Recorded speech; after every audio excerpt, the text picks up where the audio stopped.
Good day. Having explored automobiles, we'll now apply their lessons to heavy transport and then to some other ways to move people and goods much more efficiently or not need to. But a little more first about the car context. The race to replace today's oil-fueled vehicles is well underway. Nearly 60 million passenger electric vehicles, EVs, over 2 million commercial EVs, and over 300 million electric two and three wheelers are on the world's roads today. And plug-ins, mostly battery cars and some plug-in hybrids, are a fifth of the world passenger car market. Bloomberg New Energy Finance projects that their annual sales will rise to over 40 million in 2030, and then by 2040, will electrify 2/5 of the entire passenger car fleet with about 2/3 of a billion EVs. And they would have market share then of nearly 3/4. And that's the business as usual scenario without new policy drivers. 20 nations and 28 states or regions have already set phase-out dates for internal combustion engines, ICEs, and regulatory IC phase-out is already targeted in a third of the world car market and by 17 automakers in their own world or regional strategies. 18 of the world's top 20 automakers with 90% market share have committed to offer and sell more EVs, aligning with IEA's most optimistic scenario for 2025. More than 650 EV models, including over 450 running just on batteries, are on the 2025 world market. So this initial evolution shown in the slide up till 2020 is now utterly swamped by a tsunami of new, very diverse models. But almost none of these began with ultra-low tractive loads. And when they do, as some automakers intend, or when battery prices drop further with inherently cheap chemistries, whichever happens first, EV's future will disruptively shift into even faster forward. If electric powertrain is about to get as cheap as internal combustion engine powertrain, why wouldn't you also want to make either kind of powertrain several fold smaller and lighter, winning the many important non-fuel benefits we saw earlier? Platform fitness is worthwhile no matter what kind of powertrain or fuel you're using. And as even these ancient 2020 models illustrate, range anxiety is fading. The average range of battery electric cars sold in 2023 was 517 kilometers in the US, 445 in Europe. But after all, over half of US trips the previous year were under 10 kilometers, and only 7% were over 48 kilometers. A big car like the three-row 2025 Lucid Gravity offers range up to 725 kilometers. Then the next concern to vanish will be battery lifetime, likely to become closer to human life than to car life. Charge times and battery prices continue to fall. More on that in a minute. Global investment in chargers has surpassed $100 million a year. It will head over $1 billion by 2040. So techno-economic drivers are rapidly taking over. I'm going to repeat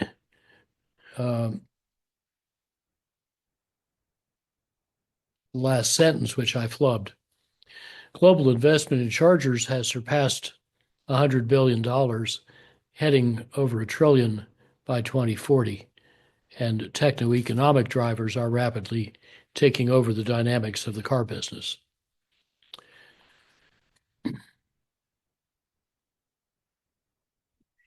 Electric autos already generally win on life cycle costs. This MIT scatter plot compares, for model year 2021, U.S. autos average carbon intensity, grams CO2 per mile, with their monthly capital, energy, and maintenance cost. And it shows that battery electric cars in the tan zone are comparable in ownership cost to the low to mid-range of traditional gasoline autos in the gray zone, or diesels in the green zone, but have much lower carbon emissions. Importantly, battery electric autos also beat all but a few of the hybrid autos on emissions, and they have comparable or slightly lower life cycle costs. And a few years later, that's much more true. Plug-in hybrids have lately increased their share of plug-in sales a bit, but they remain under 30% of plug-in cars total outside Brazil and Japan. And there's no longer a good reason to buy a fueled hybrid, so those are fading as plug-ins take over and internal combustion engine sales fall. So here's why. Electric auto sales are soaring, as you see there, as battery costs plummet, and each trend drives the other.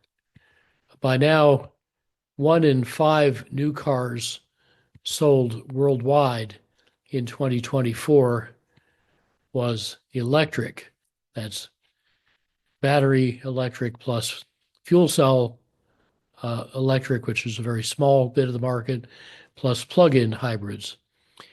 And, any kind of battery car, with or without an engine, is going to be seeing these battery prices, although they vary a lot between countries.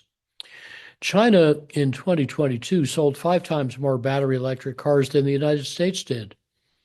In 2024, China took 58% of the whole world auto market, even though they only sold 10% of the fueled cars. So they were really doubling down on their electric focus. In 2023, about 60% of the electric vehicles sold in China cost less than their fueled equivalents, less in sticker price.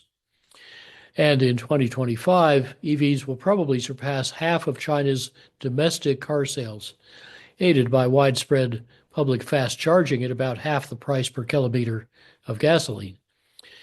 Within the next few years, many U.S. electric cars will cost no more to buy than gasoline cars, and many already do in China and Europe.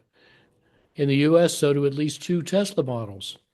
In mid-24, Bloomberg Green found that Tesla, Hyundai, Kia, and GM were all offering EVs with over 300-mile range, but below the average price for U.S. new autos, and even 25% below that average for the Hyundai Ioniq 6, which has a 361-mile range. So the sticker price parity is already here for 3 long-range models. In the U.S., used EVs are often cheaper than average used fueled cars. They often sell in the low 20,000s range or even less. When Hertz dumped a bunch of its 2023 Teslas, those went for about 22,000. Quite a deal. And that's without counting the 2024 federal tax credit of $4,000 for used or $7,500 for qualifying new electric vehicles. And of course, good EVs are much nicer and cheaper to drive than fueled cars. Those just feel increasingly antique. So far from collapsing as claimed, EV sales in 2024, as shown in the left graph, grew 26% globally, including 9% in North America, despite a 3% drop in recessionary Europe, which was also hit by early removal of German subsidies. Chinese EV sales, remember that's over half the market, rose by 36% in 2024. That was boosted by a subsidy for trade-ins that they doubled in July 24 and extended the next year as a broad economic stimulus. And by early 2024, the battery electric sales in 31 countries had passed the 5% share usually considered the tipping point for flipping to mass adoption. BNEF expects EVs of all kinds to avoid about 2 million barrels a day of world oil demand in 2025, rising to over 20 million barrels a day, 2/3 of total road fuel by 2040, and heading for a full phase out of oil fuel light and heavy road vehicles around 2050 or 60 odd. Plug-in autos are the biggest term, and they should cut 2050 world oil use from 24 million barrels a day to about 6 or 8. EVs already dominate global sales of buses out of 2 or 3-wheelers. Now, passenger cars in 2023 used 0.7 terawatt hours of battery capacity, compared with only 0.11, in other words, 6 odd times less in all stationary storage. And that's similar to the demand for batteries in consumer electronics. So car batteries dominate the lithium-ion battery business. Now, the right-hand graph shows the more than 12-fold fall in the real price of battery packs averaged over all uses, mobile or stationary. That's everything from 2 to 18-wheelers on the road, plus stationary storage. And the 18% learning curve that's now emerged, a little higher than had been thought, surprised many analysts with a 20% price drop just in the year 2024. Now, most battery packs still use lithium chemistries, but by 2024, 48% of those had replaced most of their nickel and manganese and most or all of their cobalt with cheaper lithium iron phosphate chemistry. And its lower energy density supports normal driving ranges at far lower cost and also with better safety. As with solar cells, Chinese overcapacity in total production capacity for lithium-ion cells locks in, medium term at least, low prices and fierce competition. Notice in the 2024 bar that the average automotive battery pack at $97 per kilowatt hour of capacity was approaching the approximate level needed for general sticker price parity with fueled cars. But the LFP, the lithium iron phosphate chemistries, already brought those packs to $75, even less today.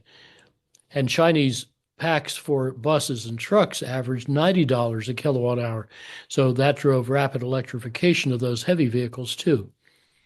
In mid-24, BNEF forecasts that the global electric and minor fuel cells sales share would rise from 25% in 2025 to 67% in 2040 for light trucks. For medium and heavy trucks, from 4% to 43%. For buses, from 43 to 83%. And all even faster in their other scenario, the policy-driven net zero. Not just business as usual. Now, as EVs become dominant, so do their implications for the electricity system. EVs' abundant cheap batteries for all imply distributed solar everywhere, gas industry distress, the end of thermal power plants, vast distributed electrical storage and demand flexibility from all those plugged-in cars, and perhaps much of the grid's becoming a stranded asset like phone company copper. This prospect gives utility executives nightmares and venture capitalists sweet dreams. Yet even these forecasts do not assume 5 accelerants now in play. Accelerated scrappage of the fueled fleet, as China now subsidizes. Ultralighting, which can save up to 2/3 of the batteries, still with substantial cost. Fee-baits, akin to the policies that have lately made over 90% of Norway's new cars plug-in models, aiming for 100% in 2025. More on fee-baits later. Shareable, autonomous, and mobility-as-a-service business models, because their high asset utilization strongly advantages electric propulsion. And monetizing grid services. that a smart EV can sell back to the grid. In Europe, one integrator is earning over €1,000 per battery pack per year that way. And that's what this slide is about. You can now drive your charged up battery car to a soccer game, football game in Amsterdam's Green Stadium, plug in your car to help run the stadium, leaving you enough range to get home with, and they let you watch the game for free. Those cars are supplemented by 148 stationary Nissan Leaf battery packs, 42% of them reincarnated in a second life, and all providing a variety of valuable services to the grid, as you'll see in a minute. So that is quite a revolutionary idea. And it comes from the Mobility House, a Zurich-based system integrator that supports its vehicle grid integration business by building a 100-megawatt portfolio of stationary storage in Germany, Holland, and France. So here's the first 30 megawatts, all using spillovers from the EV market. In 2018, the Mobility House installed the first electric car approved as a power plant on the German grid, able to get paid for providing frequency stabilization services. In 2024, the Society of Automotive Engineers had adopted in the US, the J3068/2 digital communication standard. That opens the path to universal vehicle grid interaction. And it can also work with the Tesla connector that's now becoming a new standard, the J3400. And that combination should greatly speed the growth of bidirectional charging in the US and abroad. Why is that important? Well, altogether of 21 services listed in the middle that stationary or mobile batteries can provide, the Mobility House, even by mid-21, was commercially active in 10 and launching 3 more. That leaves 8 more. Maybe they're exploiting those. By 2024, there were 25 EV models on the market providing some level of bidirectional smart charging, and many more soon to enter the market. I mean, GM and Tesla have announced bidirectionality for all models, respectively, by 2025 and 6. Renault commercialized its compact R5 EV along with an attractive mechanism to reward customers for storage. The more they store, the more they earn. Ford, GM, Hyundai, and VW are active in the market. Just energy storage could be worth an order of magnitude more than just smart charging. And it could already engage US EVs with far more storage capacity than the power grid has now. You know, a typical EV has about 4 to 7 times more storage capacity than a typical home battery system. China is already planning over 10 gigawatts of flexible EV storage capacity by 2030, matching its rapid growth in EVs and in variable renewables. On the cost side of the ledger, BNEF projects about $1.5 to $2.5 trillion of cumulative global investment in electric and charging infrastructure to serve EVs by 2050. But this assumes little end-use efficiency, and it may overlook advanced conductors and some values of distributed generation. So maybe the costs are overstated. And without electrification, larger investments would be needed just to sustain the oil system, let alone pay for its climate harm and other risks. So this is starting to look like an interesting business. A bidirectional EV in Europe is expected to yield $800 in annual operating profit to build on the original profit stream from the EV-derived stationary storage. And there are more. The British firm Connected Energy offers analogous services in 4 countries. Octopus is piloting its Powerloop system in the UK. Others, from Électricité de France to Tesla, clearly have this market in mind. Its value will fall with saturation, but it's still substantial. Many EV makers will introduce bidirectionality. It'll become very widespread the next few years. And Ford's 150 Lightning electric truck in 2022 opened important new marketing paths with its construction site and vehicle-to-house emphasis and capabilities. The value of vehicle-to-grid integration will naturally encounter some saturation, but by then the numbers should really be big. In 2023, Bloomberg's forecast said that growth in all kinds of road vehicle electrification could add 5 to almost 9 petawatt hours a year. That's 1,000 terawatt hours a year, million gigawatt hours a year of world electricity use by 2050. That's about 14 to 22% of projected total renewable generation. But it will also add colossal distributed storage and grid balancing capacity to help match the growth, meanwhile, in variable renewables. So overall, I think this should be a net positive for the grid.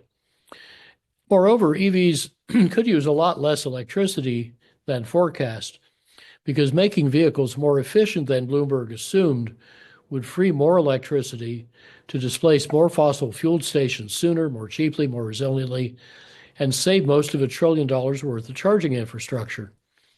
EVs could and should support the grid more than they strain it. BNEF finds that the cost of U.S. grid upgrades to charge EVs will peak around the mid-2030s, and by 2040 it'll be down to just $100 per battery electric vehicle, without counting, though, far more efficient power lines or EVs. BNEF in mid-24 also found that Chinese EVs get driven 2/3 more than fueled autos do in China. So they're reducing emissions more than had been assumed. We don't yet know why that shift is a lot smaller in the United States. It might be different relative prices of gasoline versus electricity.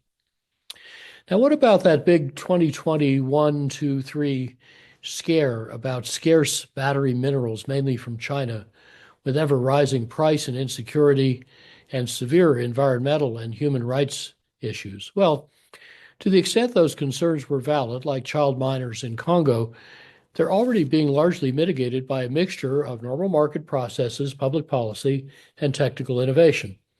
The main battery mineral prices graphed here reflected the rise and then the fall of scarcity hysteria. By 2024, they had settled back down to their previous normal range, and battery pack prices, shown as yellow dots, had resumed their steady decline. And yet further and deeper, much deeper innovations are now taking hold that can collectively support vast EV growth in the future without raising scarcity issues again. You see, BNEF's mid-24 scenarios show only 3.5 or 4 terawatt hours of battery EV capacity, that's for passenger cars, that has to be added each year in the 2040s. But the world already has 3.5 terawatt hours of annual cell production capacity for lithium ion. And if all capacity now planned were built, the total would reach over 9 terawatt hours a year by the end of 2026. We're almost there. Of course, heavy vehicles and stationary storage will need batteries too, and that would bring the total demand to maybe 7 terawatt hours a year in the 2040s. In the net zero scenario, that could even reach 11 or 12. But, we're already like a year away from 9 odd. So either of those levels is clearly feasible. BNEF projects 2030 global cell manufacturing capacity at over 3 times demand. So the world is already well overbuilt for what could be needed. And those projections overlook major opportunities to lower passenger vehicle battery needs and battery costs faster, boosting their adoption, while reducing China's 70% dominance of the battery supply chain. And the needed mining and processing and recycling capability is already generally built or being built at a pace that looks likelier to cause continuing glut than scarcity, driving, as with solar cells, continued low prices and rapid adoption. Let's examine what's behind that. In 2020, Tesla publicly roadmapped how to make 2 orders of magnitude more batteries at half the cost per kilowatt hour that they were doing then. I urge you to view that whole deck and maybe Elon Musk's presentation of it. The important story there was not just about battery chemistry and scaling up production. It was about rethinking everything end to end, from new materials all the way to finished cars, and exploiting Tesla's strong vertical integration. Making the cells rather fatter and tabless with cooling by a plate at one end and both contacts at the other would raise their power and energy fivefold, yielding 16% more range at 14% lower cost before changing any chemistry. Changing the production process would save another 18% cost per kilowatt hour because a new dry process cuts space and energy use tenfold. So you get 7 times the output from 4 times less investment and 10 times less footprint per unit of battery output. So that means that a 1 terawatt hour per year terafactory would be smaller than the 150 gigawatt hour a year, 7 times smaller gigafactory built in 2018. Of course, the materials would improve too, with stable silicon anodes and a family of nickel-rich, no-cobalt cathodes ready for and exploiting recycling, and local lithium production from clay, which there's enough just in Nevada to electrify the whole U.S. fleet. So together, these electrode savings would cut another 17% from the cost per kilowatt hour. And finally, big aluminum structural auto castings from a better new alloy would integrate the battery pack into the body structure. And that would lightweight the combined structure 10% by eliminating duplicative elements and saving 370 parts per car. It's kind of like the way modern airplanes store fuel directly in their wing structure rather than in a bladder inside a structural cavity. Saves weight, saves cost. So this would further increase range 14%, and the integrated structures factory would get 35% smaller and 55% cheaper. So the expected total result of all this would be 54% longer range, 56% lower cost per kilowatt hour, 69% less investment per gigawatt hour of annual capacity made. So the whole is more than the sum of the parts, and many of those parts are already being implemented. This is a great example of integrative design in a very sophisticated, complex industrial process, and also a great example of clearly telling a complex design story much better presented in Musk's talk than I have just done, but I hope you get the idea. Sandy Monroe has posted several detailed YouTube commentaries, and of course, we're already seeing the results in the marketplace, and not only from Tesla. So now let's consider the bigger picture for battery minerals, chiefly lithium, nickel, and cobalt. They don't have just one solution, more mining, as we're often told. They have a combination of alternatives: new battery chemistries, recycling, longevity, leverage, materials productivity, vehicle efficiency, service models, and megamiles or negatrips. And collectively, these 8 opportunities are so big that their multiplicative effects make the whole battery minerals issue manageable, if not relatively unimportant. This whole systems view, rarely considered, illustrates how enlarging the system boundary helps to solve tough problems. I did a little 2022 paper, lately converted by RMI colleagues into an elegantly simple synthesis based on conservative technical assumptions, and that monograph, The Battery Mineral Loop, is worth your attention. To illustrate how this portfolio of solutions keeps growing, here are 3 bits of news from 2024. First, the Chinese battery giant BYD said that its sodium-ion batteries could be 70% cheaper than lithium iron phosphate, today's cheapest. And by the way, that would also break China's dominance of battery minerals. Second, Stanford researchers found that lithium-ion batteries are actually lasting up to 38% longer than expected, because the dynamics of acceleration alternating with regenerative braking raise the cycle life beyond what simplified models of battery behavior had assumed. And third, simply giving batteries their very first charge at high current, it turns out, can stretch their lifetime by half. Another nice Stanford finding. Taking lithium as an example, in the left graph, 3 improvements: better battery chemistries and energy densities, plus rapidly growing recycling, can cut the lithium demand in half. So it peaks around 2037 and then declines. Accelerating those solutions and adding 3 more on the right, longer battery life with more reuse, more efficient vehicles, and more efficient mobility systems can cut demand in half again and make the mining peak a few years sooner, just a decade from now. That's barely enough time to find a new deposit and design, finance, and build a new conventional mine. I wonder how that business model is going to work if the demand's going away when you need to be earning. And illustrating the importance of rapid changes in battery chemistry, between its 23 and 2024 EV forecast, BNEF just cut its projected use of nickel and manganese in lithium-ion batteries, respectively, by 25% and 38% in 1 year, largely because improved and much cheaper lithium iron phosphate's taking over, and its sell price just fell 44% in a year. Of course, markets for minerals, batteries, and EVs are very complex. They all interact. They're further roiled by politics, which helped boost U.S. EV sales in the last quarter of 2024 by 12% before federal tax credits could get endangered.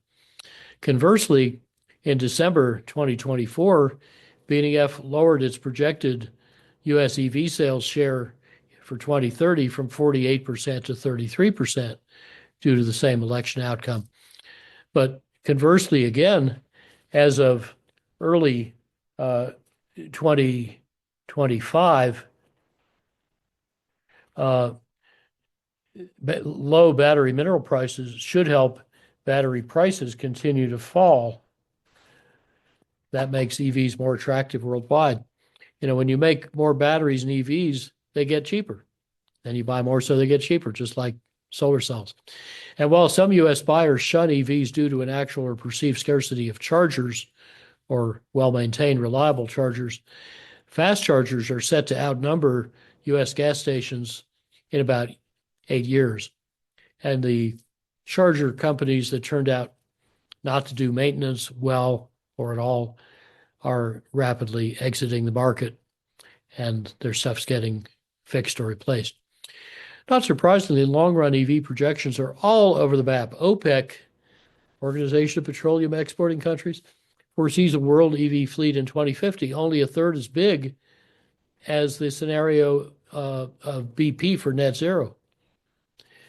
OPEC sees 60 million fewer Indian EVs than BNEF's business as usual forecast predicts. In other words, OPEC believes in its product, oil, not what is likely to replace it. Here is RMI's startling, but I think conservative conclusion about the 3 supposedly most critical battery minerals, lithium, cobalt, nickel. It shows that mining just once a total of 1/8 of a billion tons could run the global energy transition forever, including both road transport and stationary electric storage. Well, 1/8 of a billion tons once is less than the mass of oil that we now mine every year just to run road transport. And the cost is 20-fold lower. You burn the oil once, but you can reuse the minerals indefinitely. Similar arguments apply to copper and graphite, and especially rare earths, which are actually not very important for cars. And meanwhile, mobility systems and business models are being transformed too. As autos become 4 to 8 times more efficient, they are being driven less. Many young people no longer want to own a car because it's cheaper and easier not to. A growing fraction of American teenagers don't even bother to get a driver's license. Now they have better and much cheaper mobility options. Their smartphones bridge those once annoying route gaps by summoning ubiquitous transport services on demand. And, you know, if you ever do need a car, renting a Kandi electric vehicle from this giant Chinese vending machine costs about $3 an hour. Also, renting shared cars when you need them can boost their 5% U.S. asset utilization by about tenfold, and then nearly redouble it with self-driving vehicles. Such autonomy makes electric vehicles' total cost per kilometer about 40% lower than that of fueled vehicles, because they're driven so many kilometers that their manifold lower energy cost per kilometer more than offsets their higher sticker price. Now, making autonomy work safely is really hard, so its commercial timing is very uncertain. It's doing better so far with big trucks on major roads, much simpler driving environment. But as automakers scramble to survive, selling cars rather than leasing their mobility services is not such a promising business. And autonomy is one of the emerging trends that could scramble those traditional models. Robin Chase has a great essay on heaven and hell scenarios for autonomous cars. Dumber apps and policies could actually increase congestion and make cities unlivable. Electric cars are almost free to run, so if they're autonomous, they could cruise endlessly instead of parking. Or they could clog the roads as you send out your car to buy you a six-pack. And if we don't price roads, Amazon will probably use them as free mobile warehouse space for fleets of roving autonomous delivery vans that can bring you any of the 100 top products straight to your door in minutes. So Robin is leading a promising and essential effort to promulgate a package of 10 principles to help head our cities toward the heaven scenario before it's too late. Now, the $250 billion ride-hailing industry just got over $100 billion investment in a decade, starting 2014. And it used about 19 million autos in 2023 to serve over 1 billion users. The investments peaked in 2017, the bloom's a bit off the rose, but BNAF forecasts the industry could still triple by 2040. Uber has about 70-odd% market share in the US.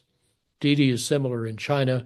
Both of them, like other big players, use dynamic pricing, and most of them are also asset light. That is, their drivers working as independent contractors own or lease their own vehicles.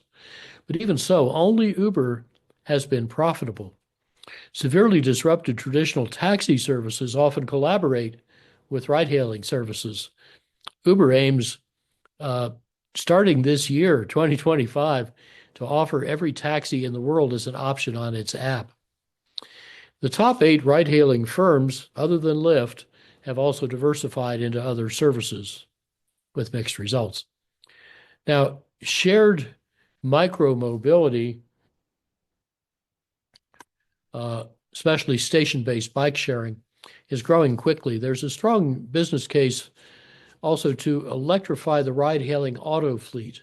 So over half of Didi's travel is already electric, with about 4 million EVs, heading for 10 million by 2028. And Uber is about a tenth electrified. Uber and Lyft actually both plan to be all electric by 2030. They're figuring out how they can make that work for the driver owners who are generally short of cash.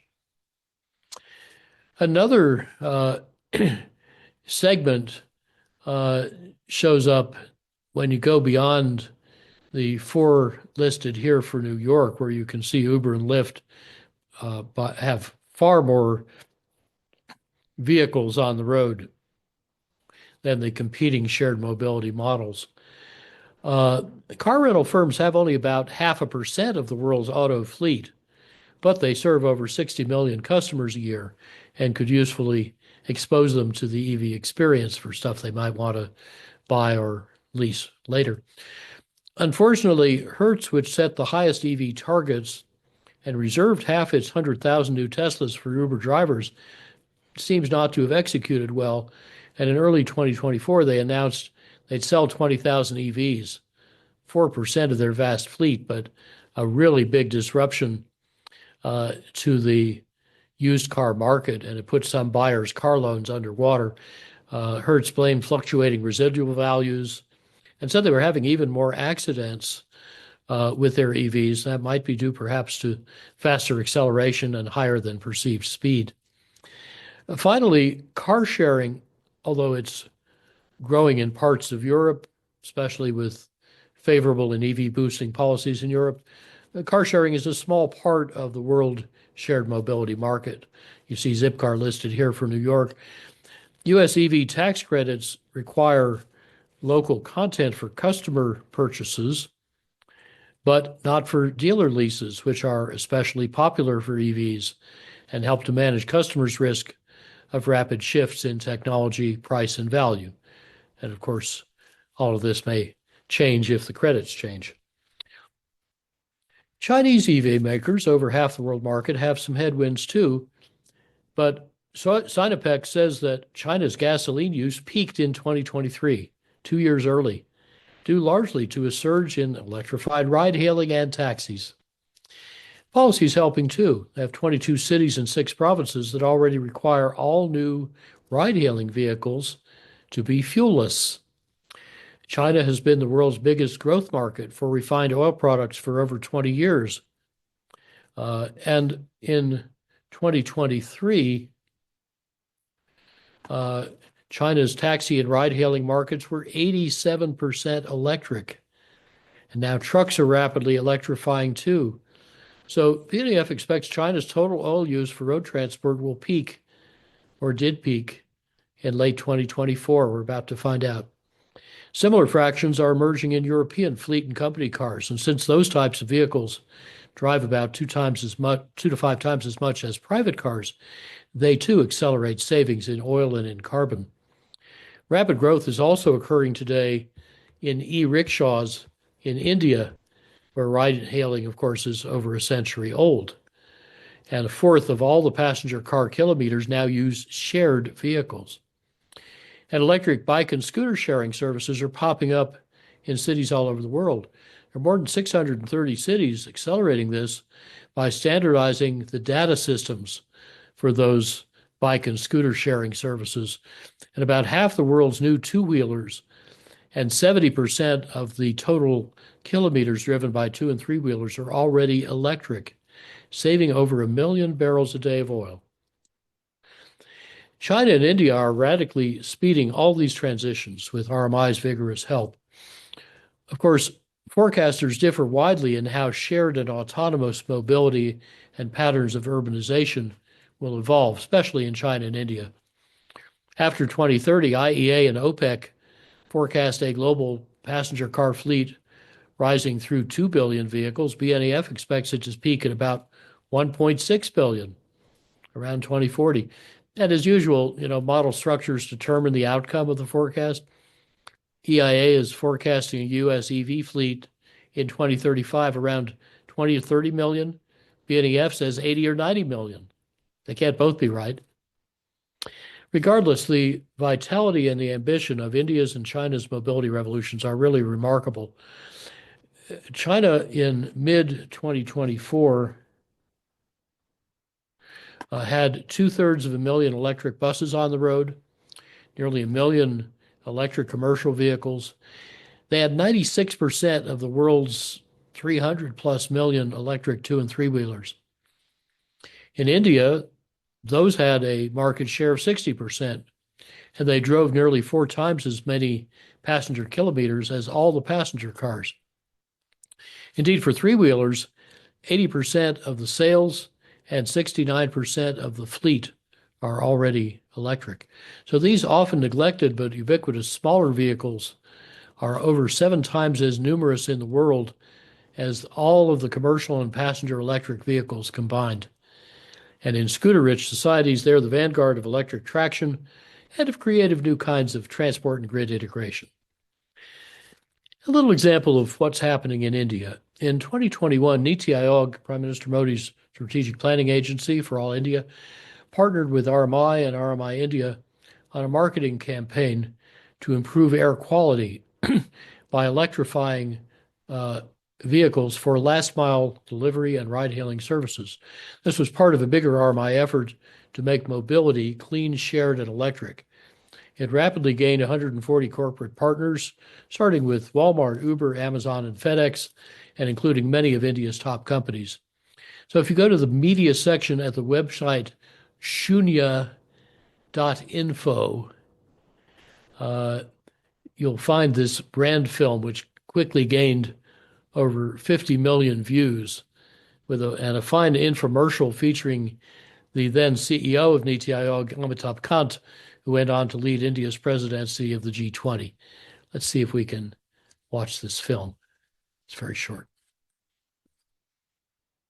Oops. Let's see.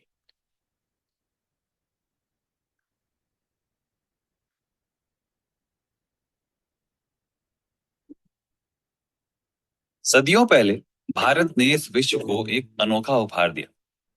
वो था शून्य।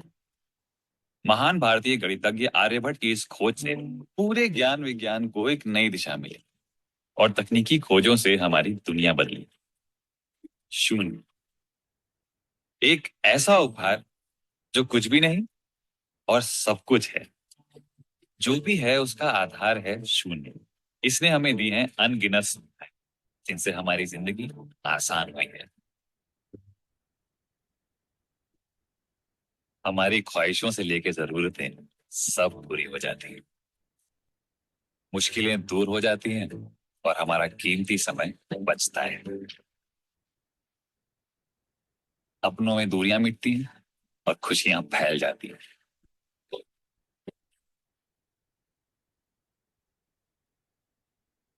हमारा सपनों और आशाओं की तरफ एक कदम और बढ़ जाता है।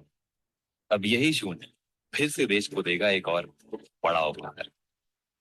देश की जानी मानी कंपनी नीति आयोग के सहयोग से लेकर आई है शून्य, जीरो पॉल्यूशन मोबिलिटी। एक ऐसा कदम जो इलेक्ट्रिक व्हीकल्स को बढ़ावा देगा। जल्द ही आपकी डिलीवरीज और राइड्स होंगे शून्य ब्रांडेड। तो चलें स्वच्छ हवा की ओर। अब मिशन जीरो पॉल्यूशन। मुबारक हो इंडिया, वो शून्य जो हमें देगा प्रदूषण मुक्त भारत।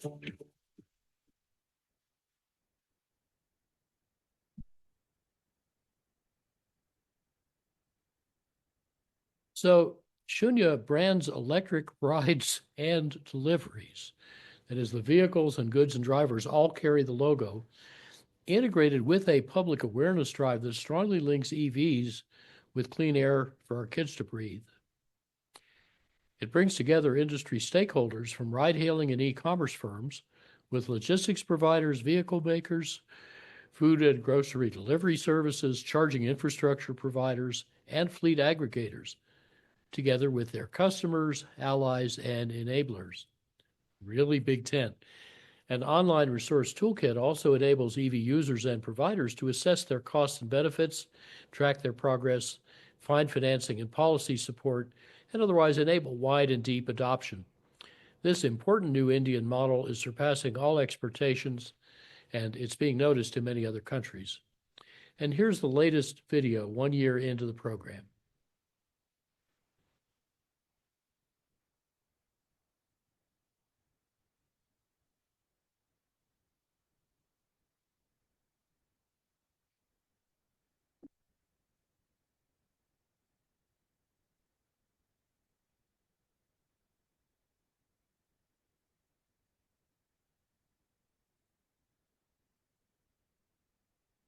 लहराएगा तिरंगा नीले आसमानों,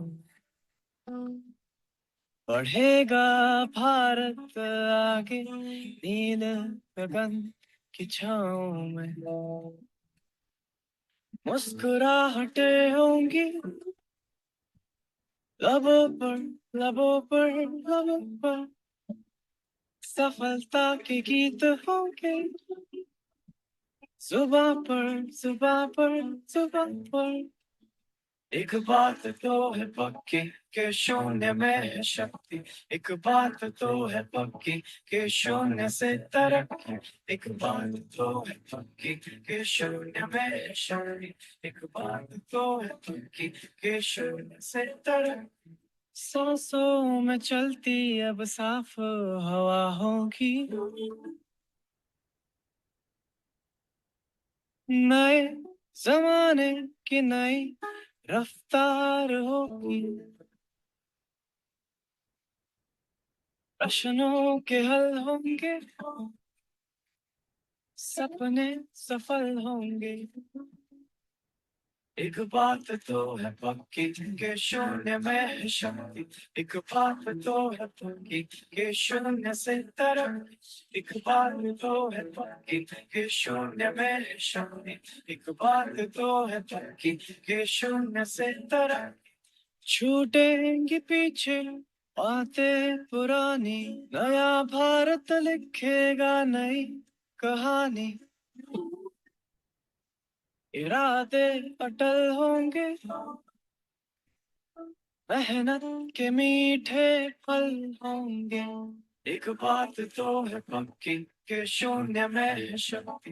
देश की जानी मानी कंपनियों ने पहचानी है इलेक्ट्रिक वाहनों की शक्ति। आइए नीति आयोग के शून्य अभियान के साथ देश को स्वच्छ हवा की ओर ले चले। इस बदलाव में भागीदार बने। अब मिशन शून्य पोल्यूशन। शून्य में शून्य के शून्य से तरक्की।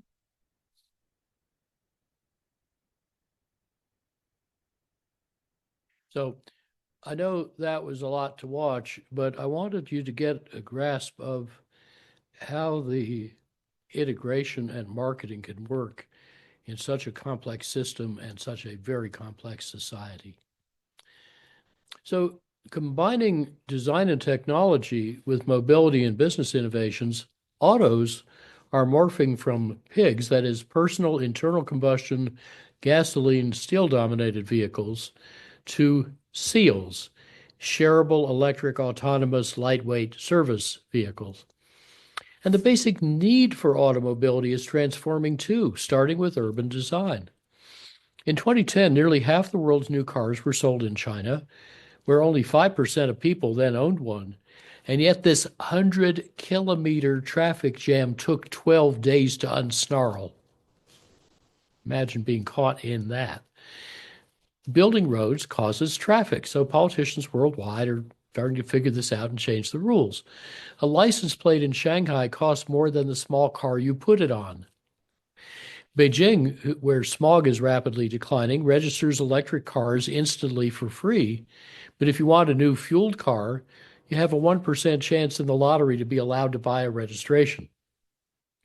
Some European cities are phasing out cars altogether.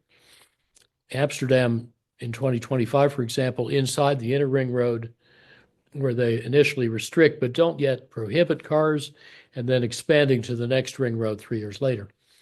Other European countries are desubsidizing cars, so drivers will get what they pay for and pay for what they get. Conversely, current French subsidies can make a new Renault EV free. And so many cities are interested in road usage charges that the National Academy's Transportation Research Board has a new RUC guide on how to design them. And a vehicle miles traveled, or VMT, fee even got U.S. federal funding for field tests starting in 2021. Bus rapid transit is another way to achieve subway route density at about 5% the cost of an actual subway. China has 3,000 kilometers of bus rapid transit that may well quintuple in the next 5 years, transforming streets from the Hangzhou street on the left to the one on the right that carries 800,000 riders a day. Over 31 million commuters are using bus rapid transit each day on almost 6,000 kilometers of route in 191 cities worldwide. China has 99% of the world's electric buses. Shenzhen now has more electric buses on the road than the 5 biggest U.S. urban bus fleets combined have total buses. Shenzhen is adding the electric equivalent of a London bus fleet every 5 weeks. Electric buses' world market share is, well, let's see, it was over a third in 23. I think it's more like half now. RMI has shown in a pioneering series of reports how Shenzhen's pioneering high-quality public charging infrastructure spread electrification through the whole taxi fleet in 1 year, and soon it'll have gone through the whole final mile goods delivery fleet too. Buses and trains are rapidly electrifying, but they could also get much more efficient. For example, Idaho National Engineering Lab had the late Dr. John Darien invent a cleverly simple ultralight rail system called Cybertran. It's many-fold cheaper and far more versatile than normal light rail. It's been delayed for decades because it fits none of the officially recognized rail vehicle categories, but I think it's still a good idea, especially for longer connections between zones with bus rapid transit. In case your imagination needs stretching, by the way, the Technical University of Delft developed a 6-ton, extremely low-drag, 23-passenger, 16-door limo, more efficient than the best high-speed or maglev trains and running on segregated lanes of normal main highways at up to 250 kilometers an hour.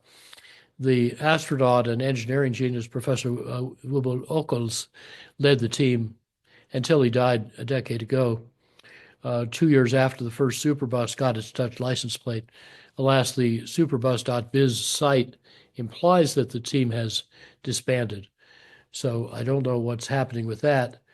But the bus rapid transit, the middle bullet here, is spreading rapidly. Now, where will people be moving around? Urban design is critical and is rapidly evolving, especially in Europe and in China. In the next 15 years, China plans new cities for 1/3 billion people, and designing those cities around feet, not cars, means 2/3 less driving and 1/3 less concrete. Integrating and distributing where people live, work, shop, pray, and play means people needn't travel far nor by car. So shifting from an arterial vehicle network to a capillary web builds a human ecology with vibrant commerce, rich social interaction, but equal or better throughput, cleaner air, happier citizens. The 50-odd cities doing this now and more to come will use little oil. Or in Medellin, Colombia, that's the world's poster child for proving that socially inclusive transport, in that case, emphasizing cable cars linking hillside barrios to downtown, can greatly reduce crime and poverty citywide, and especially in the poorest areas. Now, for all of these reasons, and others like basic demographics, rich country automotive markets have long been shrinking. And lately, that's been true worldwide. China, the biggest market, and India were supposed to keep total sales growing, but even before the pandemic, their pollution and congestion were compounding their economic constraints. Before the pandemic, EVs added more sales in 2019 than total car sales had just grown in the peak year, 2017. And then in and after the pandemic, EVs market share soared and more than offset total auto sales growth. 6 years ago, Moody's said that only about 6 of the top 20 automakers in the world are strongly positioned for electrification. The other 14 risked rapid value loss. Well, that's proving right. Those eager to catch up, like Ford, GM, Volkswagen, Daimler, are trying to ride two headstrong horses in opposite directions. They're investing in rapid electrification while they keep earning their base revenues from their internal combustion products that EVs are designed to crush. So while these venerable automakers are big and skilled and powerful, I have great respect for them, newcomers without legacy internal combustion engine products enjoy an inherent advantage over the conflicted ICE-centric incumbents.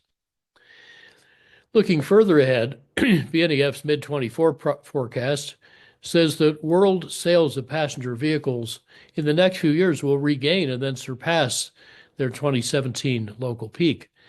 But when you draw it to the same vertical scale, the plug-in electric vehicles will provide much more than all of that sales growth. So after you allow for the time lag between sales and fleet composition, this business as usual automotive scenario makes the fleet over 2/3 electric by 2050. Now, that was before the 2024 U.S. election, but then again, it's less electrified than BNEF's net zero scenario aimed at an all-electric auto fleet. The U.S. new administration may slow, but I don't think it can stop the EV transition, which will be sped by many state and local policies plus global competition. Climate challenges may help too, as fossil fuel defenders lose revenues and influence and credibility. if the oil industry at the height of its powers has not yet been able to stop the EV revolution, it's hard to imagine how it can keep doing so for the next quarter century. The oil and car industries, too, have long had a rather fractious relationship.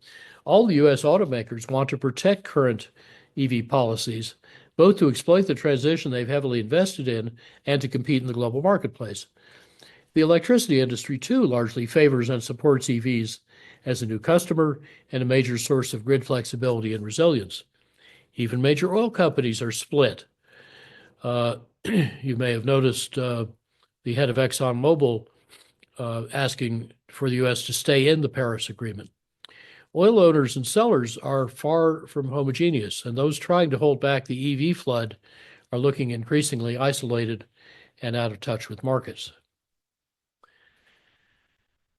So forces that could stop the EV revolution are not visible, to me at least, especially when you combine them with the shifts in electricity. Now, the IEA, in its 23 World Energy Investment Report, confirmed that among the world's main automakers, and with the area of each dot showing its market capitalization, some large automakers still struggle for a financial return, profit margin on the horizontal axis, even though they have high volumes. But Tesla earned more at much lower volumes. Of course, all these numbers move around a lot, but no matter where you sit, this is a really challenging, fast-changing industry. Investors agree with that. Here is the relative share price performance of one new and two old automakers until a year ago when distractions began to intrude. So a 2003 startup called Tesla Motors passed and then crushed Ford's and GM's market cap while selling several-fold fewer cars.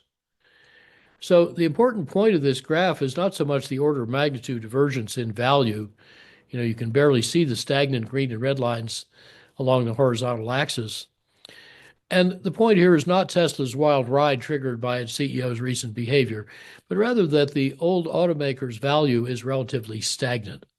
It's nearly invisible down on the baseline.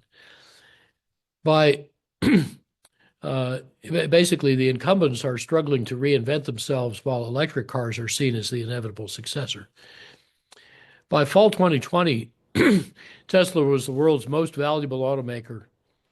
14 months later, Hertz bought 100,000 Tesla cars at the sticker price and boosted Tesla's market cap to $1.2 trillion. That was more than all the world's significant automakers combined. Well, that comparison often remains true. A year later, the stock of Tesla is over 400, but of course, Hertz retreated. Tesla faces more competition. It's far more than an automaker, and Mr. Musk does seem to be unmarketing his brand. But even after a lot of volatility, Tesla remained the most valuable EV stock. It's still far ahead of the former big three in their core market. We've seen this before. IT investors still bear scars from the failure of big old strong companies that did not survive that wrenching transition, but they got rewarded by those that did. Many investors now sense that the traditional auto and energy industries, too, are starting to be transformed beyond recognition. So they're getting skittish. Pick a snapshot from fall 22. Why was Shell trading at 3 times EBITDA down from a 10-year peak of 14, and Alphabet at 12x down from 22, and the auto industry at 5x down from 15? These changes are happening well within current planning horizons and faster than many firms' cultures can tolerate. That creates a formidable leadership challenge. As Jack Welch said, if the rate of change on the outside is bigger than the rate of change on the inside, the end is near. Now, the transformation of heavy vehicles is starting too, because auto's physics and business logic apply to trucks, planes, and ships. RMI helped Walmart's heavy truck fleet in 2005 to 15 to save half its fuel per case. That did include smarter logistics, but current technology alone, even a decade ago, could profitably make heavy trucks 2 to 4 times more efficient. That's up to twice what RMI had claimed. And that plus the 3 to 5x more efficient airplanes designed a decade ago in the lower row at Boeing and NASA and MIT can move nearly $1 trillion net present value from oil companies' top line to Americans' pockets and help get the world off oil. Classical demonstrated improvements in Class 7 and 8 trucks, the big 18-wheelers, can double their over-the-road cargo hauling efficiency, or it could get 3/4 that far with proven technical retrofits plus excellent driving. Or it could triple technical efficiency if federal law allows 2 trailers per tractor. Or with cabless digital diesel engines, but probably even quadruple efficiency, all with lower cost, better safety, and less road wear. One truck maker is expecting to demonstrate nearly triple efficiency with a single trailer, and they're most of the way there already. Now, this progress does not include intermodal shifts. It does not include logistical improvements like the Uber for Freight software emerging in China and India to cut their empty miles in half by matching up loads with trips. Meanwhile, firms like Terawatt, Nuva, and BP's Amply aim to build out big truck charging networks and hubs to simplify operations and optimize grid interactions. Watt EV plans a solar charging network that lets drivers do slip seating, that is, rotating drivers among vehicles as they become available, kind of Pony Express style. And that service model fully uses trucks and could also help recruit and retain drivers by getting them back home every night. Fortunately, the heavy truck stock turns over in about 5 years. Long ago, RMI proposed a lease product that capitalizes fuel savings so independent truckers can jump right into the most efficient rigs. And RMI spun off a nonprofit, the North American Council for Freight Efficiency, NASFE, which leads the Run on Less experiment shown in yellow. And that was extended to electric trucks. They provide confidence reports independently and very credibly evaluating efficiency techniques for the trucking industry. But these truck improvements were available a decade ago. How about now? Well, Tesla's semi-electric truck triples to sextuples efficiency. Customers have been testing it for a few years. The factory to mass produce it is now being built. It hauls the normal payload more capably. It could do even better. What about aviation? Well, this quiet doubled range diesel air taxi with Aspen to London range has 1/8 the operating cost and fuel use of a business jet. It can scale up. Aviation offers an astonishing suite of opportunities, co-evolving with mutually supporting innovation in the automotive world. For example, there's an aviation motor developed by Toyota's electrical supplier Denso, teamed with Honeywell, that produces 25 continuous kilowatts per kilogram. That's many times the power density of a standard EV motor. Evolito's motor may do a little better. It beats the Air Force's 20-year goal by a factor of 5. The aviation industry since the 30s has progressed incrementally, not disruptively. Planes certified from 1960 to 2000 cut their fuel intensity by 70%, which is fabulous, half by better engines, half by better airframes. But the key technologies have remained on such a steady course, 2.1% a year improvement, that when Boeing had a 797 design, it was expected to hit our 2004 bullseye for the year 2025 within 1 or 2%, although that plane got rethought amid Boeing's other problems.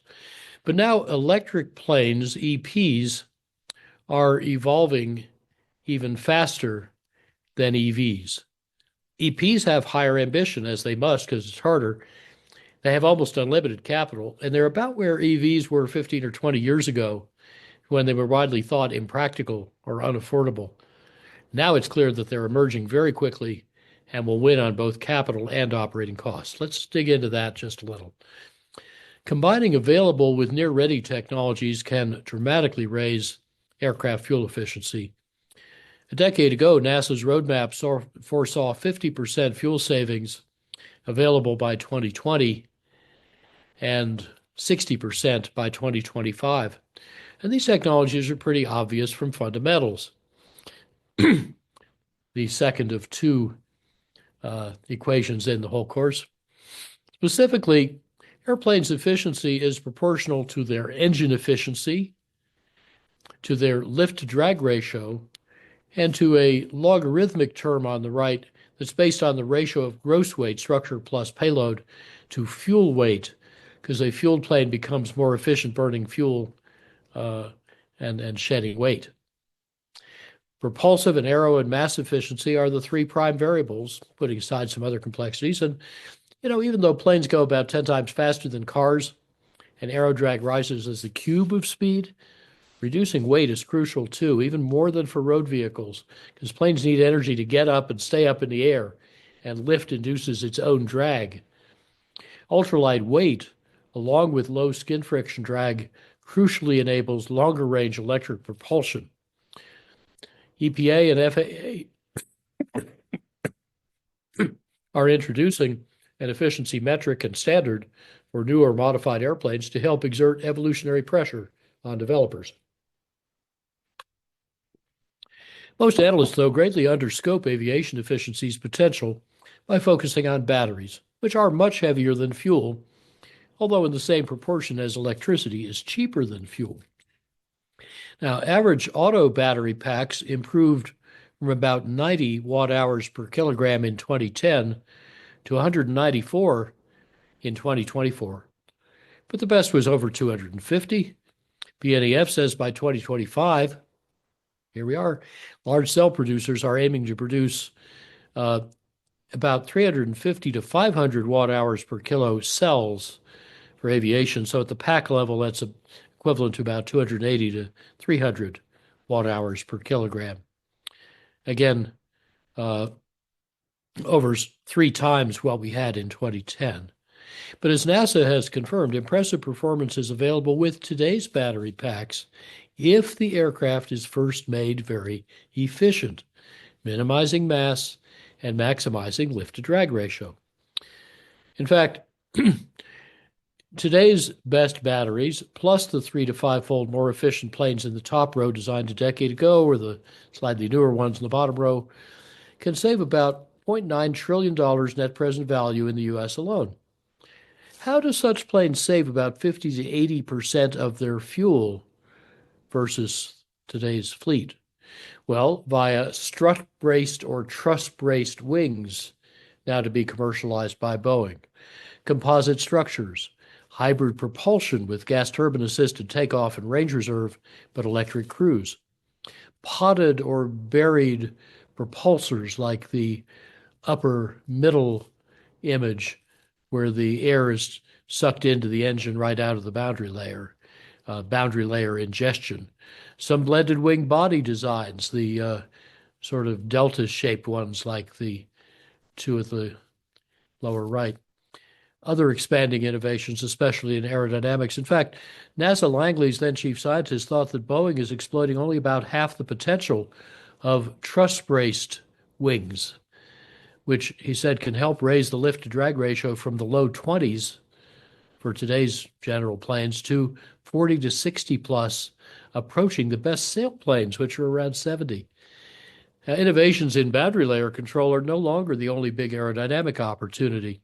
Now, flight surfaces can morph real time to adapt to flight conditions, as the Wright brothers did with canvas and flexible wood, but leaving the flight surface completely smooth with no turbulence.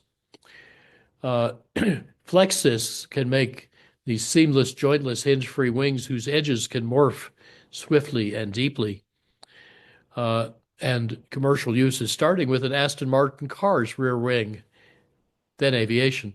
Another approach by MIT's Center for Bits and Atoms can morph the airfoil's shape for pure lift and roll, as well as a standard wing, but with less weight and less drag. Now, even before morphing flight surfaces, there's another big advance. If you look out the window as an old plane lands, you might see, as I did, the flaps extended by a hydraulic mechanical system that the wizard of electric actuators, a farm boy gearhead who spent 60 years devising them, rightly calls farm machinery. Heavy, unreliable, costly to buy and maintain. So he would replace all that with a fivefold more durable, far more reliable and repairable, much cheaper hinge line electric actuator that cuts the overall system weight threefold. Just about everything hydraulics can do, electric actuators can now do better. Ultralight materials plus smarter designs can dramatically cut weight. Those hooked together miniature structures are as strong and stiff as solid structures, but they're up to 90% air. They don't even use carbon fiber. And after carbon fiber could come Miralon's carbon nanotube structures with up to tenfold better mechanical performance. And now we can make similar nanotubes from sugar, water, and sunlight using the bacterial enzymes that hummingbirds use to weave their nests. Airbus's collaboration with Autodesk generated this 45% lighter partition for the A320 and exciting design concepts for whole airplanes. Of course, the same logic applies to 3D printed metal parts as to bird bones. And then there's this 2019 NASA test structure, 4.3 meters long, that is 59 times, not 59%, less dense than a typical metal aircraft wing. It has the strength of bulk elastomers, but the gossamer density of aerogel. It's tough, it's damage resistant, and eliminating movable flight surfaces, every part of its entire shape passively adapts to optimize continuously for real-time flight conditions, just like a bird's wing. Thousands of such identical anisotropic molded polymer little centimeter scale cells can be assembled by swarms of programmed robots or grad students, whichever are cheaper, into an airplane of any desired shape. And this cutting-edge technique opens revolutionary prospects for lightweighting and aerodynamics and cost reduction. It's been prototyped for evaluation as a car for Toyota and as an airplane for Airbus.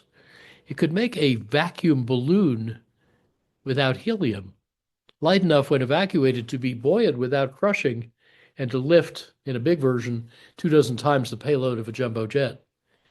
So making these lattice structures not from common engineering plastics, as on the far left, but from carbon fiber cells would improve their structural performance, excluding the membrane, by an order of magnitude, or with commercial carbon nanotubes by 2 orders of magnitude. So long-run vehicles may get startlingly close to achieving pure payload. I would be surprised if your generation ended up on revenue flight to, say, Japan on an entirely photovoltaic airplane, because it would be that light and that efficient.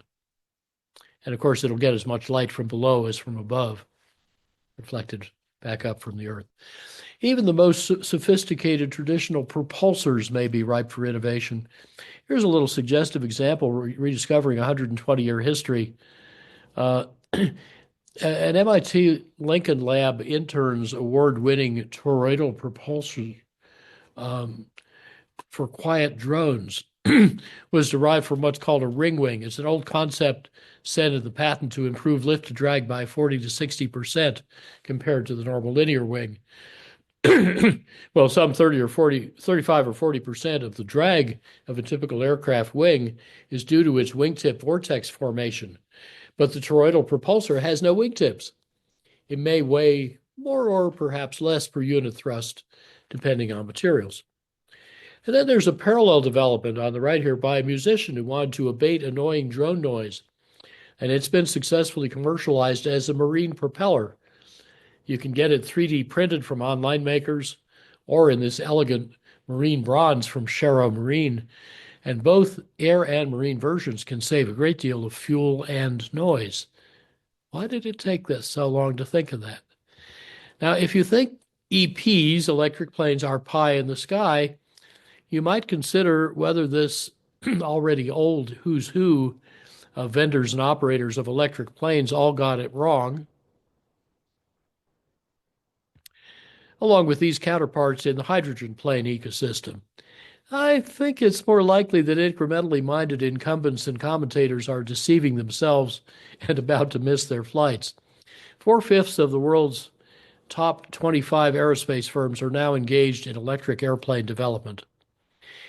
At the start of 2024, McKinsey found that the global order book had more electric planes, $118 billion worth, than it had fueled planes. New kinds of very clean and quiet aircraft are often said to be small, slow, short range, far off. But of the scores of capable developers, here are 9 examples of speed and ambition, most backed by solid performance tests and supply chains. There are a lot more.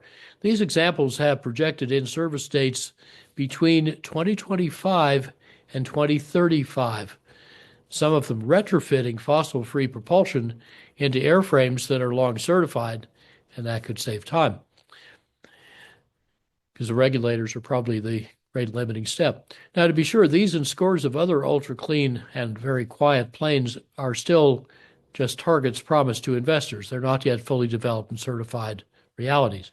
Some specs and dates will surely slip. But there are so many and so capable firms, I think they're unlikely all to fail. These are only a fourth of the industry plans we analyzed. Those in turn are a fraction of the total, and many competitors are not yet announced.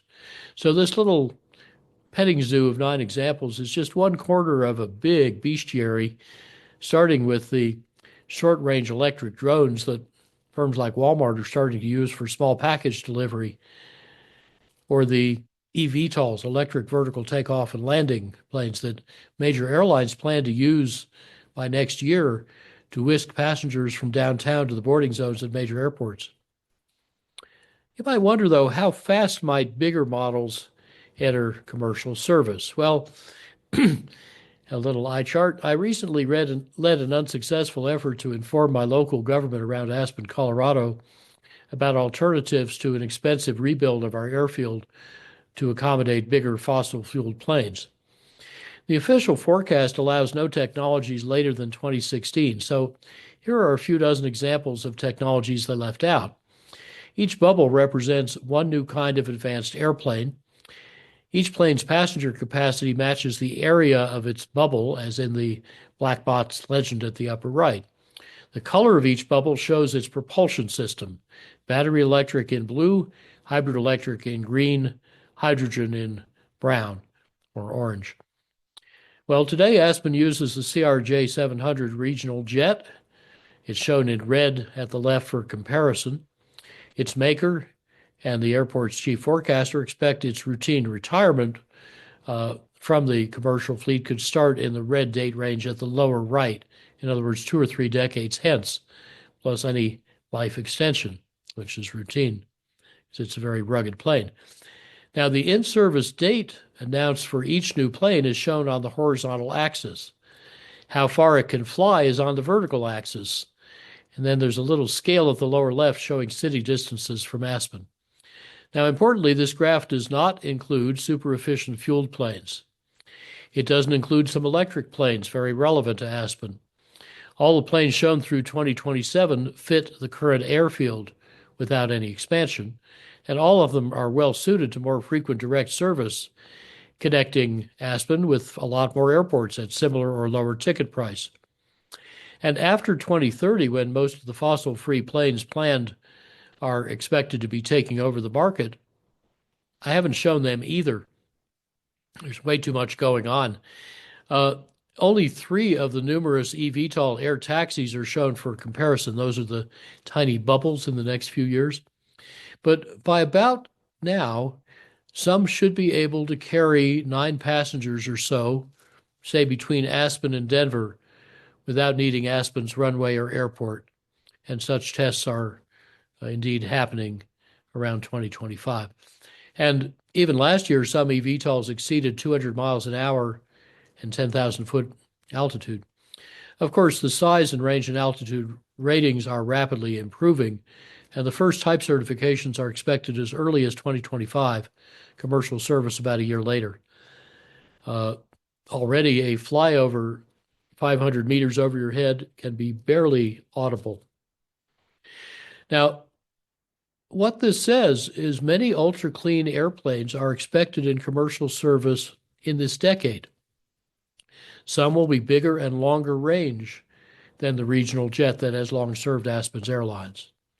So a lot of comparison is warranted here. Compare their timing with the two evolving blue construction timelines at the upper left for expanding Aspen Airport, now aiming for about 2032. Well, by then, a swarm of ultra clean, super quiet, cheaper to buy and fly planes that fit the existing airfield will probably be flying into Aspen, even if they were years delayed. So when the forecast ends in 2042, its aircraft will be as antique as a 1997 Buick is today, and at least as unlikely to compete with the Tesla. Global airlines, including Aspen's, have invested heavily in the electric plane industry. United, with 3/4 of Aspen's market, airlines, wants electric planes to serve smaller airports like Aspen at lower cost.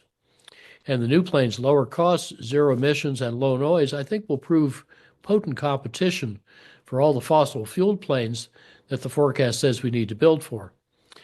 The view through the windshield, not the rearview mirror, says that a community like Aspen and a lot of others all over the world can crush its environmental goals and sustain vibrant commercial air service without rebuilding the airfield for more of the same. In fact, at the beginning of 2024, BNEF found an order backlog of zero-emission aircraft around 4,000 planes, including nearly 1,000 of regional jet size. So the technology is far outrunning local politics. And electricity is not the only way to replace jet fuel. There's a British consortium called ZeroAvia that is developing hydrogen fuel cells and other powertrain components for airframe vendors to retrofit or build around. And they're moving pretty fast. They expect the resulting aircraft will take 100 or 200 passengers about 3,700 kilometers in this decade at well below today's costs. And they're also targeting advanced liquid hydrogen aircraft with transoceanic range by 2040. Now, liquid hydrogen, competing with advanced biofuels, is an attractive fuel for intercontinental planes and for any other airplanes whose range is too long for advanced batteries to make electric propulsion attractive yet. It may well become so with radically improved lift to drag and weight. Now, to summarize this detail, I don't want to inflict the whole thing on you. Long-haul so-called cryoplanes fueled by liquid hydrogen may raise efficiency of kerosene or biofueled planes by not just 3 to 5-fold, but 5 to 7-fold. Hydrogen, in other words, is more efficient to use. And that's partly because you reduce the mass compounding that makes you burn most of a liter of jet fuel to carry each liter you want to land with in Asia.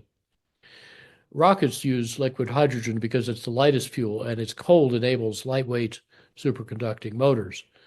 The latest advanced composite liquid hydrogen tanks need walls just a millimeter or two thick. A further frontier is biomimetic design. Paul McCready of Caltech, the greatest aerodynamicist of the last century, gave me this sketch of things we could do if we were as smart as a California condor.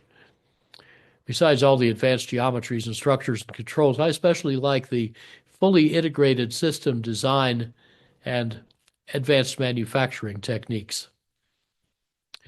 Maybe someday we'll do aerodynamics as well as this tropical seed whose blended wing body shape glides for hundreds of meters.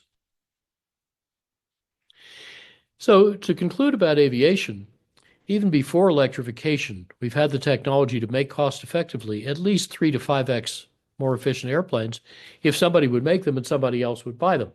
But now we know how to do even better than that. Why take a century to do it incrementally when we can leapfrog straight to it? Major airplane buyers, even if they have the capital, are risk-averse. Airframe makers don't want to risk huge development investments for a radically better product that might not sell. So we continue incrementally making each generation of planes 20% more efficient, 2% a year, and wasting fuel, climate, and precious time while we take a century to commercialize what we know how to do now. So what if a consortium of major customers, airlines, leasing firms, delivery and air logistics firms, the Pentagon, remove that market risk? They could solicit a super efficient plane by publishing very demanding specifications and collectively committing to buy X copies a year for Y years at price Z from whoever first brings it to market. This method is called a golden carrot or an advanced market commitment. It's worked very well for over 20 solicitations in multiple countries, from Sweden to France to India. And it's time that we seriously considered it for airplanes to decouple flying from climate change and slash fuel costs, eliminate fuel cost volatility, and elicit and reward a huge burst of innovation that could transform aviation forever. What are we waiting for? You can explore this further in future readings on the supposedly harder to abate sectors. Finally, let me end the 6 slides about ships and military vehicles, because all kinds of vehicles for all purposes can inform and inspire innovation in others. Battery electric ferries are now common in Scandinavia. Many big ferries and cruise ships and submarines are hybrid electric, but marine electrification and efficiency can go a lot further, with wind-powered cargo vessels emerging from leaders like Cargill. In 2004, I co-led with owner Bill Joy a charrette to design what a yachting magazine called the most technologically advanced and complex superyacht ever built, a quantum shift in energy efficiency. So we found ways to cut the prime mover power by 21%, the engine and fuel volume by a third, the diversity of engine spares to 0, the electricity use by half, and the potable water use by 96%. A good part of that potential was implemented. Our innovations in insulation, lighting, appliances, water making, and air conditioning made this probably the most efficient boat afloat, and the design anticipates eventual replacement with fuel cells nearly twice as efficient as the backup diesels. A little before 2001, the Secretary of the United States Navy, Richard Danzig, asked my team to look at hotel loads aboard a surface combatant, the Aegis cruiser USS Princeton, CG-59. That was in the top quintile of her class efficiency. She was 3 times as long as Ethereal, 21 times the displacement, 19 years older, and a lot faster. We didn't examine propulsion or weapons or electronic systems. We just focused on the hotel loads, looking after the people. That uses a third of the Navy's non-aviation fuel. And we documented how to save about half of Princeton's hotel load energy with attractive economics at fuel prices half to a third those of today. The Navy had estimated an efficiency potential about 4 or 5 times less than that. But gradually they got comfortable with our recommendations and have already adopted many. The commander of the Naval Sea Systems Command wanted a design charrette to apply and enculturate our approach in naval design. After 17 years, that finally happened in 2018 with astonishing results. Sorry, I can't tell you. Even with $36 a barrel oil in $2,000, or 3/5 more than that today, a kilowatt hour aboard Princeton turned out to cost 28 cents to produce. And it was worth a present value upwards of $20 to save a single watt of electricity. And that's without even counting the massive volume of the power systems and their fuel and their decompounding in the design spiral. So if ship designers used power and mass and volume optimally, and then those savings compounded, how much smaller, lighter, faster, and cheaper would the ship become? Well, a hint is that a DDX destroyer design was found to go faster if you took out one engine, because its mass compounding more than offset its power. But we found the Navy ship designers were not telling the designers of the various components and systems what it is worth to save a watt or a kilogram or a cubic meter. So how should those vendors know how much efficiency to buy? To assess that value, we began all these ship redesign projects with an exercise like this one from a cruise ship charrette. We illustrated how saving resources on a ship can be very valuable. Tens of dollars per saved electric watt, tens of cents per saved kilowatt hour, over $13 per cubic meter of potable water, about half a dollar per ton hour of cooling, $11 per avoided watt of cooling load, and a whole lot for lightweighting, depending on where it is. To illustrate what goes into these calcs, water costs have to include piping, pumping, purification, storage, carriage, and disposition. Electricity and space cooling have distribution costs and losses. 2- and 3-dimensional space occupied should be counted, although we conservatively underestimated it. Mass compounding is important for topside weight, especially, that affects stability. Freed up deck area or height can enable important new passenger revenue, and a lot of implications for naval architecture and construction should be counted if you can get the data. Now imagine what saved electricity is worth on an airplane with its really strong mass compounding. Saved airborne watts are extremely valuable, but until a few years ago when I asked Boeing how much they're worth, it was a question they hadn't asked themselves. Now they have. The lesson is the same. Saving fuel on a vehicle is far more valuable than just the cost of the fuel. That is even more true if you need to deliver that fuel to the ends of the earth among people who are trying to kill you. That's the challenge of military logisticians. They have very strong incentive to save fuel, and that can drive vital civilian innovation. The emerging revolution in military affairs is driven by 4 strategic vectors: speed, stealth, precision, and networking. But there's a 5th that's emerged, which I call endurance. The Department of Defense is increasingly handicapped by a half-century-old pattern of using and getting energy, designed for massive steel forces floating to victory on a sea of oil. And of the fuel that defeated the Axis in World War II, 6/7 came from Texas.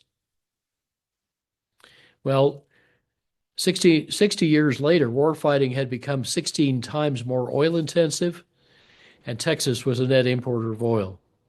So today's warfighting needs just the opposite: agility, mobility, maneuver, range, persistence, reliability, autonomy, low cost, a set of attributes I like to summarize as endurance. So the fat fuel logistics tail of the current forces is a magnet for insurgents. It's a huge casualty and financial burden. The United States lost over 3,000 service members in Iraq and Afghanistan, hauling mainly fuel that was mainly wasted. So to cut forward forces' dangerous reliance on long, brittle supply chains, the Department of Defense needed 3 or 4 times lower platform fuel consumption. It was a general, at the time, James Mattis, commanding the Marine invasion of Iraq, who famously appealed to the Pentagon to free me from the tether of fuel. Why? Because fuel logistics were slowing his advance too much. He had to delay the invasion of Baghdad to stockpile enough fuel for his half-mile per gallon tanks.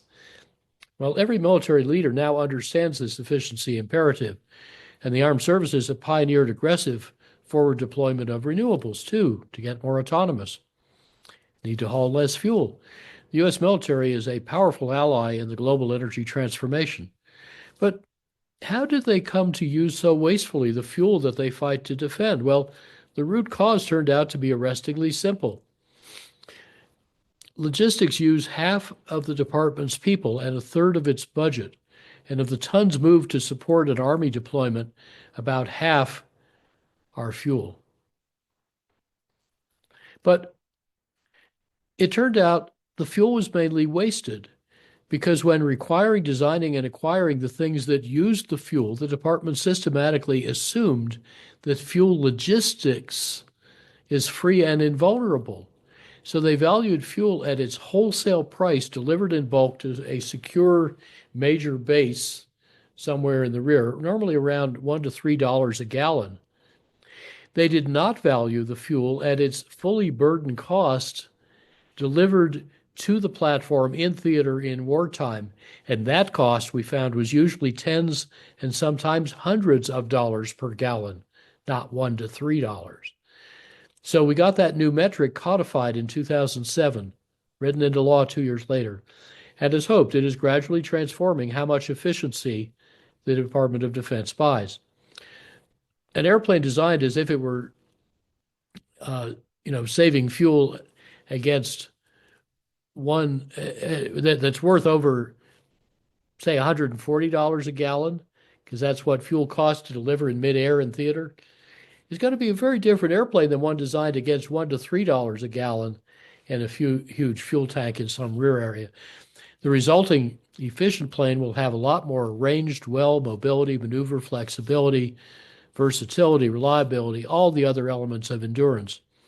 And its technology will help get all us civilian users off oil too, the other 98 or so percent of U.S. oil use. So the military needn't fight over oil, and it needn't combat the threat multipliers of oil-driven climate change that endanger us all. Even more valuable, by the way, is saved electricity. A Marine carrying more batteries must carry less water and ammunition. So the Marine Corps' new byword is an efficient Marine is an effective Marine. A couple of Marine four-star generals named Mattis and Kelly understood that well, and they defended energy efficiency as a pillar of national security.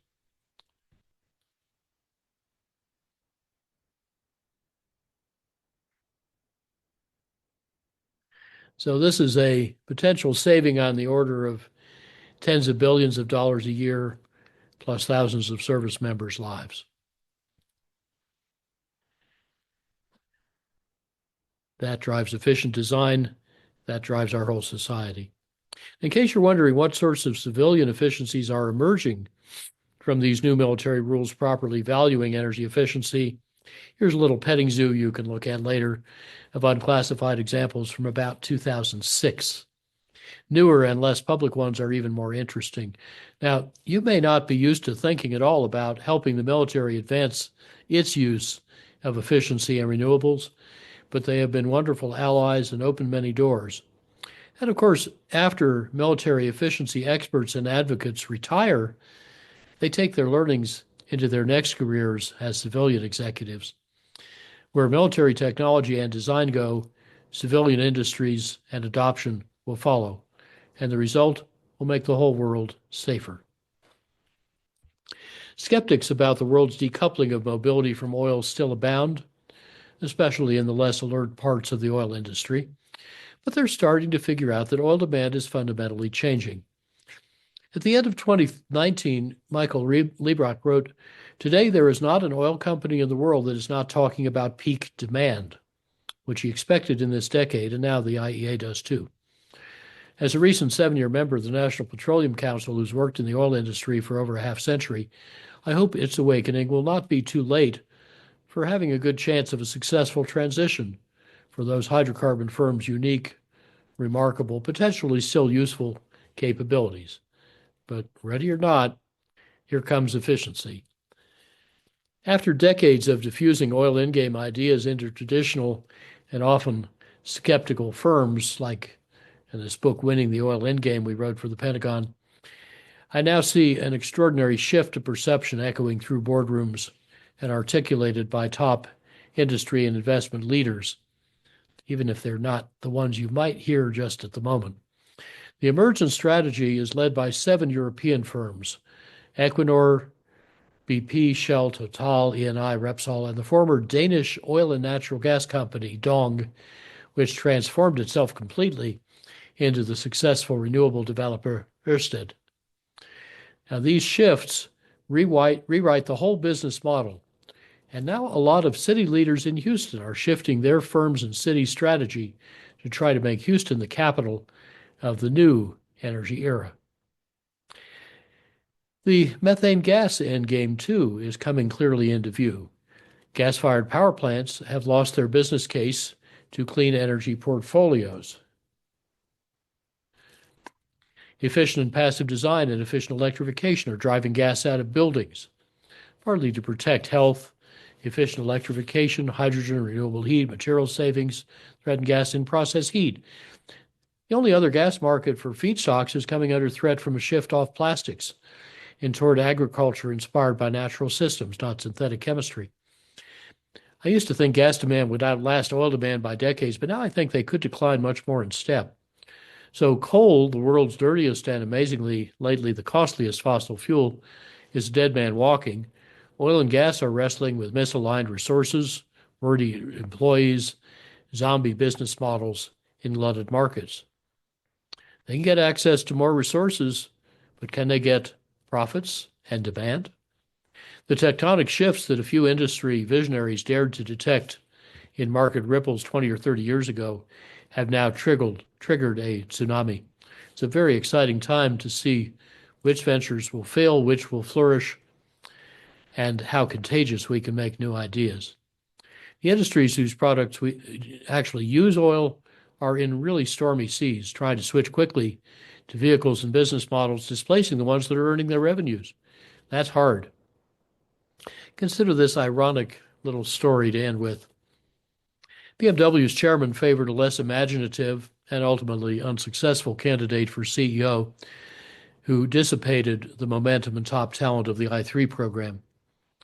But the passed over CEO candidate became the new CEO of Volkswagen, the world's largest automaker, about 10 times bigger, where he boldly led an order of magnitude bigger effort to invest $91 billion in making 22 million EVs in 100 models in this decade and transform the global auto industry. I hope that he would remember BMW's i3 and bring ultralighting to Volkswagen. Unfortunately, he left first. And now ultralighting's best shot may be China's automotive strategy, which reportedly includes it. So that's this interesting set of shifts. Be careful what you wish for. Cherish talent and courage. Bet boldly. And remember that sage advice from Warren Buffett. When horseless carriages were being developed, the best play wasn't to figure out which of the new makers would ultimately win. It was to short the horses. Thank you.